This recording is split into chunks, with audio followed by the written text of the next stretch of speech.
I could do everything for you. Yeah, my heart, yeah, my heart gon' beat for you. I could do. Hi guys, welcome back to my channel. If you're new, welcome to my little channel. If you are a returning subscriber, thank you for coming back. As you can see from the title of this video, today I will be making part 2 of my previous video talking about my breast reduction story. So in this video I will be basically talking about post-op things till today, and I will be showing you guys the progress of my recovery. And if you're interested to see how I've recovered and what happened during my recovery period, then you're in the right place. If you haven't watched the previous video, you might get confused as to what is this girl talking about, previous video this, previous video that. So I do recommend that you watch the previous video. So I won't keep you guys, let's get straight into it. As I mentioned on my previous video, the surgery was about 3 hours. I woke up around 7 in the evening and I wasn't in pain. I could do everything. I wasn't in pain. There was a discomfort and pleasant feeling around my abdominal area, but I won't say it was pain. So yeah, I was able to walk, obviously, because I had to use the loo and stuff, but I did need help because I did feel out of balance. I was used to, let me try to show you. So because my boobs were pulling me down, I was used to kind of walking like this, pulling my breasts up. Now that there was nothing to pull up, my posture, I was a bit out of balance. If you just visualize, I was out of balance. I could eat, I couldn't shower, I could only wipe my warm areas as we do every day. So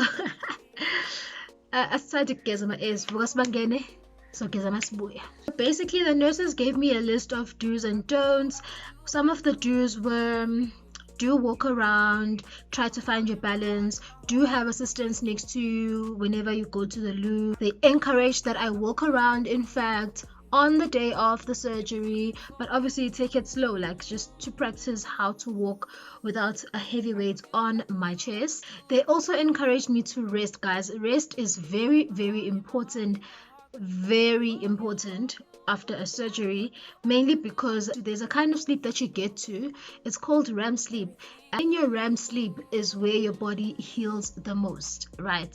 So I was encouraged to sleep as much as I was encouraged to walk around and just be active when I'm up. I was advised to only wear a gown. It was summer, but it was cold in Joburg and hospitals are just cold. So this was just for convenience when peeing. They advised me to not even wipe my pee, because wiping my pee would require me to go over my breast and squeeze on and press on my stitches when wiping down there. So they just advised me to wear something that I can open up, squirt, and close and go back to bed, sleep, or walk around. Then they gave me a list of don'ts or stuff that they advise against. This included taking a dump. If I have to push it out, then I have to apply some pressure on my stitches, and that could damage my stitches. So I kind of ate food that would allow an easy stoop to go through and stuff. They told me to not take off the bra at all. Don't, guys, take away from this video, my message to you is don't take off your bra. For the first 6 weeks after a surgery, don't take off your bra. That's all I'm gonna say to you. From me, from the depths of my heart, my soul, my spirit, if you get surgery on your breasts and they give you a surgical bra, don't take it off. Alright. It's just a summary of how my breasts felt. They felt fake, guys. They felt like there was a bubble, a huge bubble inside each of my boobs, and they were just the perkiest things ever. They were very tight, like they were very stretched out, especially the center part. It was very stretched out to a point where it was actually peeling. Yes, I did peep in to see how my boobs looked. Nothing wrong with that, just to peep and see how things are looking. They felt very stiff, They felt very perky. I wasn't a fan of how they looked. They looked like I just started puberty, and I was like, I can't be this old and have perky boobs like these. I needed them to sag ASAP.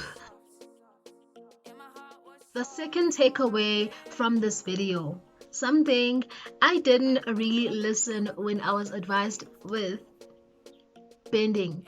Don't bend. There is absolutely no need for you to pick up something when you have someone to help you. So no bending, guys, whatsoever.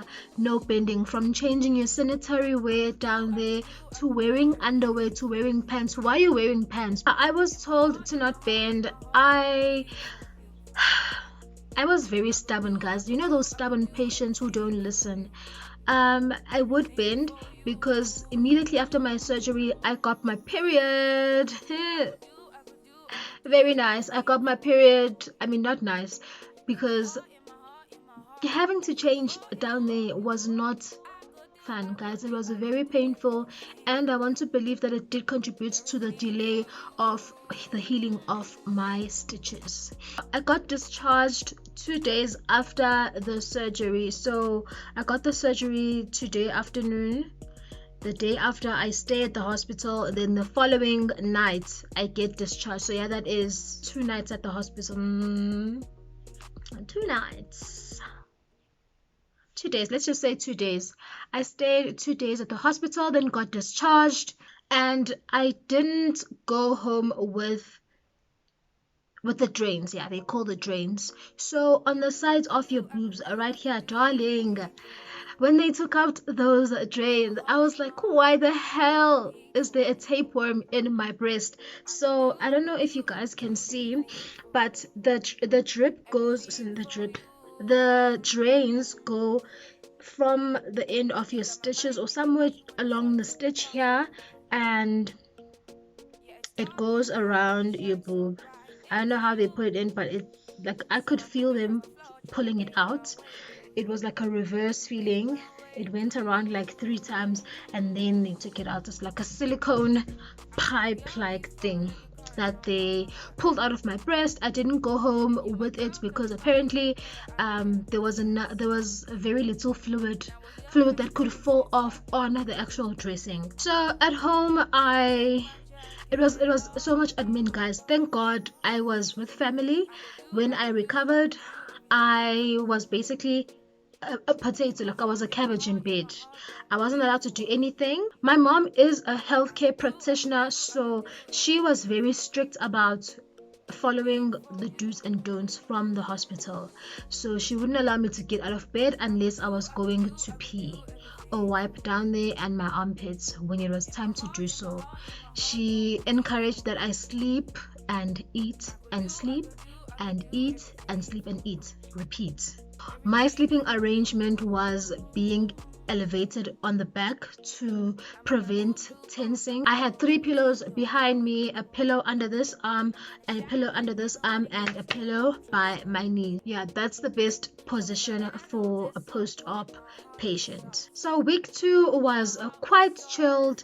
It was not chilled at all, guys. This is where the nightmares started. Now, I will not even talk about the trauma that I went through, like the psychological trauma that my body went through, because that's just another video, guys. I'll just tell you that I didn't have a restful sleep or like peaceful sleep for the following for 6 weeks. Basically, I didn't sleep peacefully. Sometimes I still do struggle even now, but sedatives and chamomile tea will be the savior of my life, and my faith will be made strong. So on the 2nd week, the doctor said that I could shower I can shower over my boobs too, but I had to keep the dressing and the sports bra on. So let me quickly show, not the sports bra, it's a surgical bra. Let me quickly show you how the surgical, it's so ugly. It was so ugly. I got 2 of these surgical bras. I just want to show you how it looked. So this bra is an extra large. They are called, so it's 91% polyamide a 9% elastin. It's a size 4 and the brand is Carry Well. So these bras are, they nice, okay? They nice. I've seen worse surgical bras. I won't say this is the worst I've ever seen. I think the ones with zippers are a tad bit fancy. I would have liked to have those, but it doesn't matter, guys. They all do the same thing. For you. You got my mind thinking about you when I saw you from across the room. Yeah, it's dark in here, but you shine so bright. It's true. So that was my bra. I have 2 of these. I still do wear these because they're actually very comfortable. I wear them if I'm wearing like polo necks or round neck tops, or when I'm going for a walk or whatever. I also don't own a bra at this point, 6 months post-op. The back pains were there because I could only sleep on my back in the same position, and sleeping on my back was hell. I couldn't stretch because obviously that would temper with the stitches because they were new. Moving on to week 3, bra was still on. I still had to keep my bra on all the time. Did she listen? No. Did she listen? No. Why? Because some girls just don't like listening. Abanye abantu bayathanda ukuphapha, abanye abantu bayathanda ukujaha izinto. I didn't listen, guys. I would take off the bra sometimes because, hey guys, it would get hot, and I'd be like, this thing, it's on my skin. My body was reacting to the trauma that it physically went through. I mean, a breast reduction surgery is not like taking off your wisdom teeth. Anyway, moving on. I was still on antibiotics, and I hate antibiotics with my entire life. I hate those ones more because those antibiotics were sedatives. Just picture the cycle. You wake up in the morning to eat your breakfast, you can't bath, so you just eat and you take your medicine and you're sedated. You wake up a couple of hours later, you eat your lunch, you take your pill, and it sedates you again. You wake up later on to eat your dinner, then you take your antibiotics, that sedates you.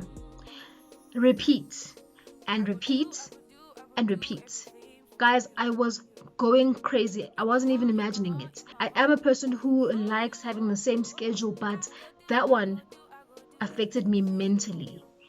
That's part of the trauma that the body went through, because in my sleep I was restless, and most of the time I was sleeping. So apparently I would wake up crying, I would mourn in my sleep, I would actually cry and scream in my dreams.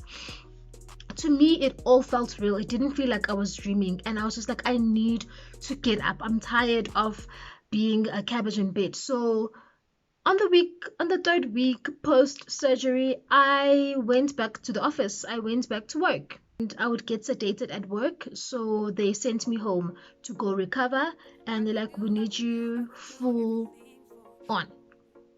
If you can't give us that, we need you to go be well so that you can come back and give us your all. So I was like, but I need to leave my bed because I need to change the cycle. I need to break the cycle. Now that was more of a psychological thing where I needed to see someone, talk to someone, have some counseling. It was a lot. Like, yeah, let me get back to the recovery, the actual recovery, not the side effects. I diverged.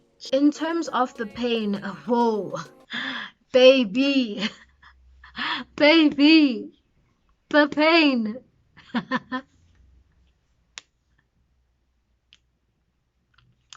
Baby, when I tell you the pain was up here,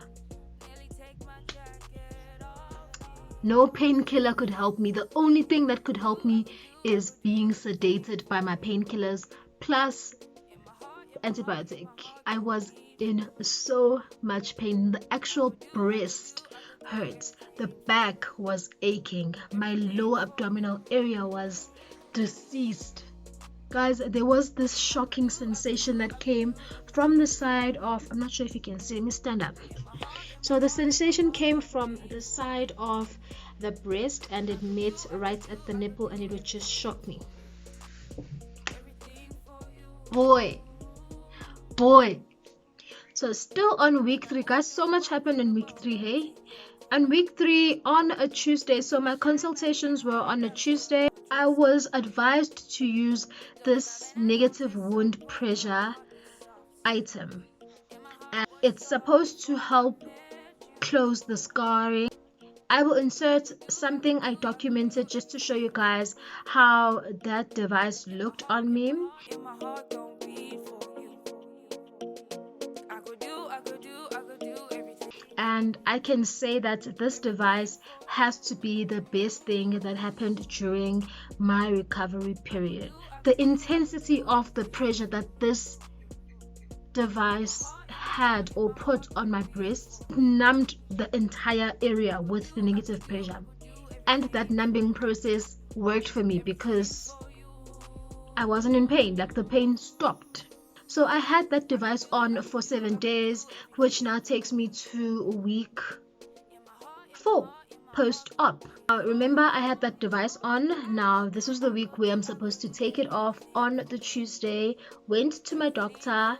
The pain was reduced. I did take painkillers whenever I felt like there was pain, and the only kind of pain I had was that shocking sensation towards the nipple area and the actual stitches, because the band of the bra now, of the surgical bra, was, hey boy, it was pressing on those stitches, and I was not a fan of the entire feeling the entire time. On the Tuesday, I took off that device, and guess what? The scars were completely closed.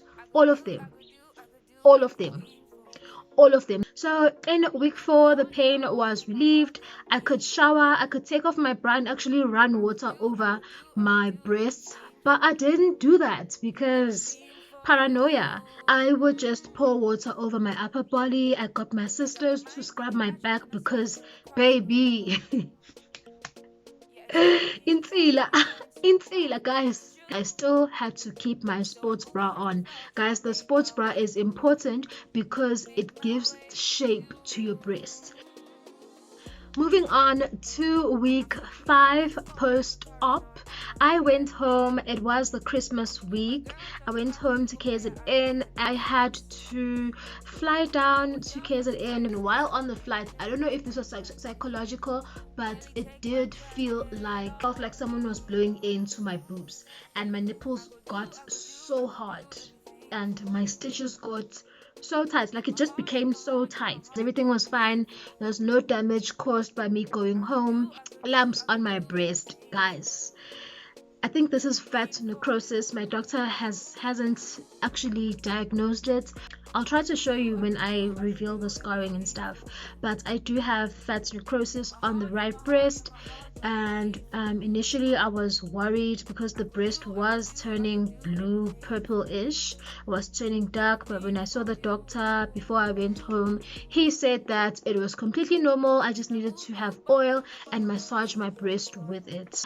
Something I forgot to mention: when I took out that device, guys, it peeled off with part of my nipple. Like, for a cute week, I didn't have a nipple. A cute month, actually, I didn't have a nipple on the right breast, but all is good now. I have a nipple. Somehow the black part, like the nipple area, it grew black, but initially I just had pink skin where the nipple's supposed to be because it had peeled off with my nipple. I guess what came off was just a dead layer of my nipple area. Forgot to mention also, on week 3 is the week where I got an interview with News 24, and trust and believe that on that day I went to celebrate with my friends. So that's the first time I went to Groove when I was wearing that device, because I wasn't in pain, baby. Everything was good. Moving on to week 6. This is when I was advised to take off my bra and now actually wash my nipples, like start using the towel, my towel, or whatever I use, isaga, when bathing or showering. I was told to take off the bra and, you know, just wear something supportive. I was still told to not lift, try to use my arms as minimal as possible, no bending if not needed. I was fine by week 6. The only thing I can say was a bit off in week 6 is under my nipple there was an open skin there that just, I don't know when it happened. It wasn't open skin, it was those dry lumps. It looks like dry pus lumps. Yeah, wait, I was just like, I need to peel this off. I just wanted to peel it off to see what's under. When I peeled it off, it was open skin, obviously, so I had to go back to dressing and there was more scarring on the skin. Yeah, it's dark in here, but you shine so bright. It's true. The pain was kind of like a 7, only because there was a lump, a big lump on my right breast. Another thing that was a highlight for week 6 is the hypersensitivity on my actual breast. Now guys, my entire breasts were tender and a touch from a clothing item would be so painful, like it was too sensitive. So I chose to continue wear my bra. Okay, so now I will show you just how my breasts look, and my nipples will be covered when I show you guys my breasts. I hope you enjoy. Please, if you have negative comments to say about my breasts, shove them where the sun doesn't shine. I don't give a do. Okay, so now I'm gonna show you guys how my breasts look. Okay, so this is how they look from the side. Not very big. The ball, know what's in your court. I'm kinda shy, but never when it comes to love, I'm trying to score. Told me my man, I don't disappoint. My heart is soft, and my heart was sore before I met you. Tonight I'm gonna dance for you. Oh. I'm just kidding. So this is how the breasts look now. Need to try get the lighting right. So as you can see, the cuts happened. There's something that I don't understand here, because if you saw on the previous video, there's one lump that he took out. So my question is, if he only took out one lump, how come there is this unstitched area here? If you think you know how he cut it, please try to explain it to me down by the comment section, because I've been trying to figure it out with my friends. Nobody knows. That's the beginning of the stitches. As you can see, some of the stitched areas have gone completely closed and no longer bulged out. So I'm going to start with this breast. This breast healed quite nicely, and this was the smaller breast before. It is now the bigger one. This breast healed faster, like in 3 weeks it was actually quite healed. The only thing that was left was the pus lumps that I peeled off here, and that's why there's a dramatic scar here. Otherwise it's all good. So it goes all the way to there, and it is bulged out here because it is my fat. And yeah, this is the better side, guys. So the scarring goes all the way up to the nipple.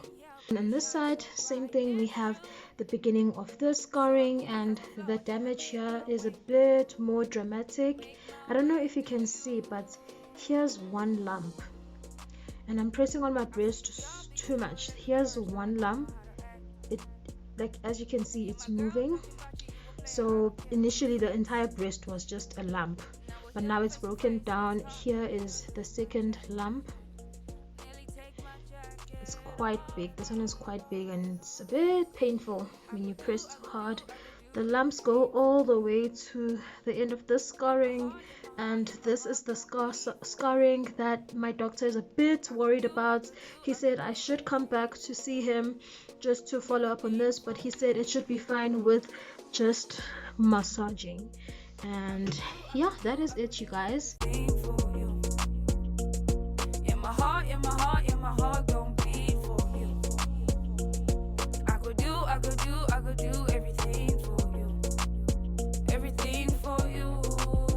really hope that YouTube doesn't take this down. So that is it from me, you guys. If you enjoyed this video, please like, comment, subscribe. If you have kind stuff to say to me, please leave it down by the comment section. And if you don't, just breathe in, breathe out, repeat. If you've been wondering about a breast reduction, I'm here to tell you everything I know from my journey.